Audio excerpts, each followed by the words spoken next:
I talked earlier about how I was desperate for instructions with that firstborn, but after we added our fourth, fifth, and sixth child, I got to tell you, I was really desperate for instructions in raising children. So I spent the better part of a year talking to biblical experts, both men and women, around what is the essence of parenting. What does God expect of us as parents? I found four things. First of all, developing godly character, to choose right and not wrong, to be wise and not a fool.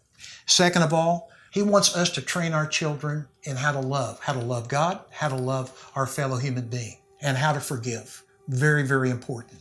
The third area is that of identity. He wants our children to have a spiritual identity, and He wants our children to have the sexual identity that He imprinted in each of them. And fourth, He wants these children and these arrows to fly on mission, to be a part of what He has for them to accomplish in their lifetimes. Having the essence of what the Bible teaches and what God expects of us as parents really helped Barbara and me fulfill our responsibilities as parents. But it didn't keep us from having storms in our lives. We had all kinds of issues with our kids. We didn't do it perfectly. They didn't do it perfectly.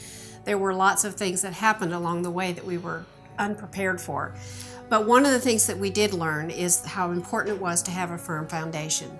Jesus talks about this at the end of the Sermon on the Mount when He talked about the story of the men who built their houses. One man who built his house on the sand, and the other man who built his house on the rock.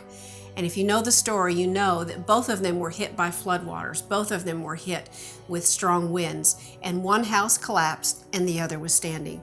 And that was a good lesson for us. It was a good instruction for us to understand that the foundation of our marriage, the foundation of our parenting, had to be on the rock of Christ. We didn't want our faith to be secondary. Your faith can't just be a component of your life or a piece of your life.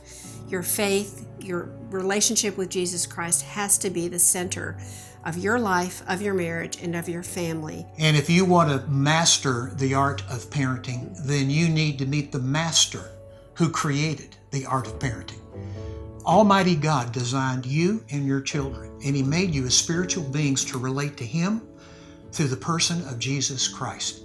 That's why your own spiritual life as a mom, as a dad, is so important as you raise these arrows to be launched. If you know the King of Kings, the Lord of Lords, and He is your master to guide you and direct you in the tough times, as Barbara talked about, they will come, and you're going to need divine guidance in the process. The question is, do you know Jesus Christ personally? And if you don't, my prayer is you'll find Him as you master the art of parenting.